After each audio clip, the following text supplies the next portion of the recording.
Hello YouTube. So I've painted some Star Wars Nerf guns. Now originally you get these, they're in bright green and bright red respectively. I've painted them to be slightly more film accurate, so I thought while I've got them I'll make a short video, well, shortish for me, about the paint effects and how I got it. So we'll start over here at the Han Solo blaster. Now as you can see, originally these are bright blue. They've also started making them in bright orange for the Solo movie. Haven't got any of them yet. Now they come with the sound effect. These ones are just straight, pull the slide back, put the dots in there. So they're basically like magnuses. Now as you can see, that's with the parts where I couldn't paint, but you don't notice it when it's closed. And of course still fires. This is just basically black paint with lots of dry brushing. Even that front muzzle, that's all just dry brush to get that worn steel effect. See, all that's just dry brushing. I left inside empty, so that's just black as well, because from the powder from the laser or something, it's just black. Just leave it as that. All the edges are dry brushed, and I've dry brushed all over the body, but with so little paint on the brush you could barely tell it was there. But you do this about 20-25 times, you get this cool steel effect. Same up at the top on the sight. And the hand grip, that is dry brushed with two different colours of brown paint from Citadel Paints. The first paint just gives it that nice body, and you dry brush it again. See the lighter brown? That's it there, just to give the worn hand grip effect. And this was sealed with a matte sealer. You'll be able to see the difference between matte and satin in a second when I get to these two guns. Now this is a Rogue One Deathtrooper blaster. I painted this all black because I wanted it to be a Stormtrooper blaster. You'll see parts of it have chipped off. This is my own gun that I've kept for myself, and it's got some wear and tear. You'll also see at the top where I've been taking off the front of it, because there's another video about the internals of one of these things. Well, this is that blaster. But I painted this just to be a Stormtrooper blaster, still fires and makes the noise. Lights still work as well. 3 darts in this one. This one's also a pump action. See, the lights go on.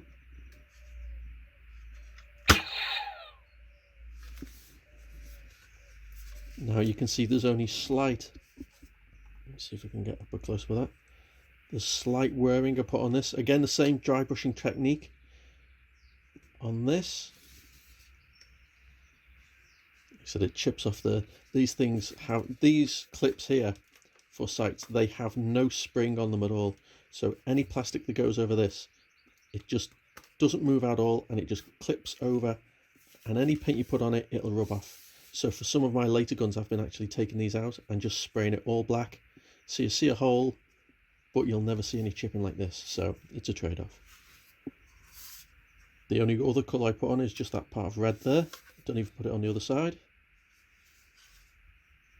Now this, you should be able to see, is in matte. The seal is in matte. It reflects the light, but not as much as this next one, which is another, let me put that there, another Deathtrooper blaster. But this one I painted as a Deathtrooper blaster. That one was for a Stormtrooper cosplay. This one was to be a Deathtrooper rifle. And once again, you can see I've taken off that little locking part for any sight. So you don't notice it there. It just looks black, but if you put it up against there, see how it just stands out? Now this, I painted the front chrome. I've gone over this in another YouTube video. You'll find that on the site, and if I can remember, I'll put a link up to it.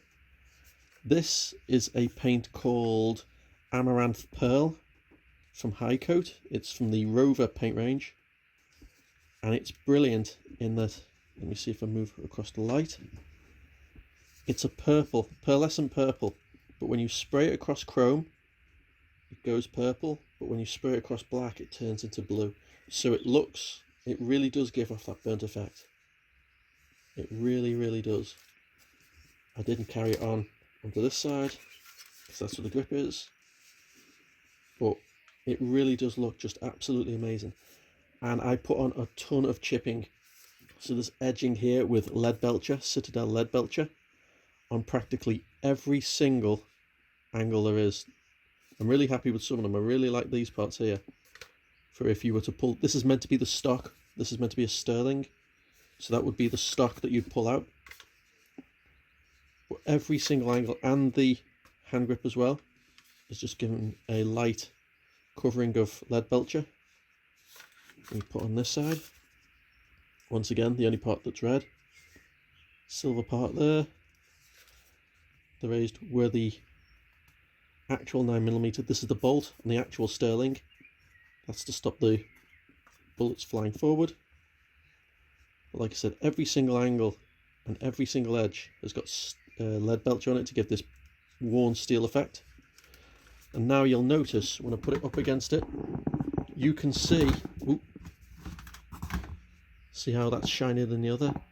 That's matte sealer, that's satin sealer. Not full gloss, because that would just be really, really shiny. But it gives this good metal, there you go. It gives this good metal shine effect.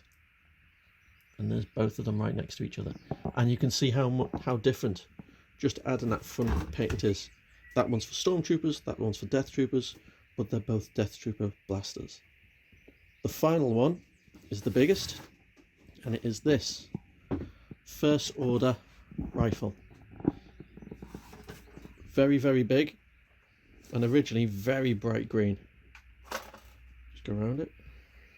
Now this one, because the First Order is new, this rifle is new, so there's not much worn on it.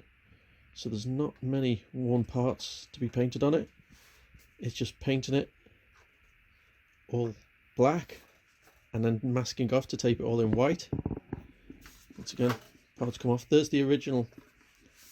Oh, it's white. I thought this was green. Oh well. Well, there's the original white there. I don't paint that part, so, but you can see the difference in plastic white versus painted white. If you paint too many layers on, these don't like going on.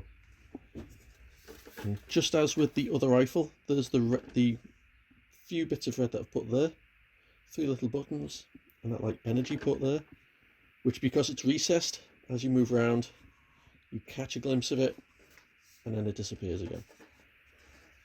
So let me move it around here. There it is again, the 3 little buttons, and the energy. Now there's where if this was real, that's where the bullets would come out, because again this is based on the sterling, which they're both based on, as you can see. So there's still Stormtrooper sterling rifles, E11s. This is just a more modern one, and it still fires the same way. It's still got a pump action. Pull it back. Now you can only eject the mag when the bolt's been pulled back, so you do that. And again, the magazine, I've painted one side of the magazine.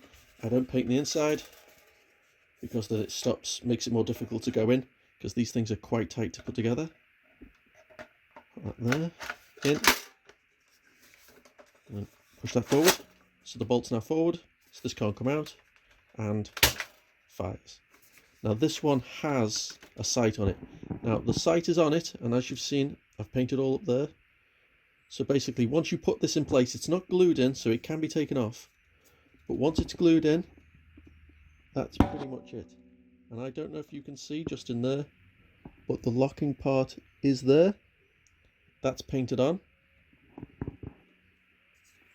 But once I put this sight on, the idea is never to take it off again, because it will chip that off.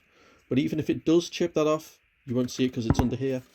But still, the paint along this strip will get worn away, because there's the original primer, which is in grey, and then about 2 to 3 coats of white to get this solid white look. So we'll just look at the sight while it's on. As you can see, it's all black with, once again, all that there, that's solid lead belcher. That's what lead belcher looks like when it's painted on. Citadel really, really do nice paints. See, so I've just painted the front of it, the middle, and you'll see some slight edging around where you're meant to have moved these sights. And once again, just some slight there. But that, oh, and you'll see chipping here just on the magazine ejection, because these things, even though I seal them, they do wear away at certain points that they wear. And this is also set and sealer, so you can see how it faintly just shines. Let me put that back down there, just so you can see it like that. Let's just run along it. But this is a very, very big. Oh, you'll also see some, if I can show here, I need to move into the light. See the chipping, just slight chipping effects there. But very, very slight. Like I said, these are meant to be new rifles. So that's there. That's there. In fact, let's put them back the way we found them. Right? So you've got those three and that one. So that was just a quick tour of all my Star Wars Nerf guns.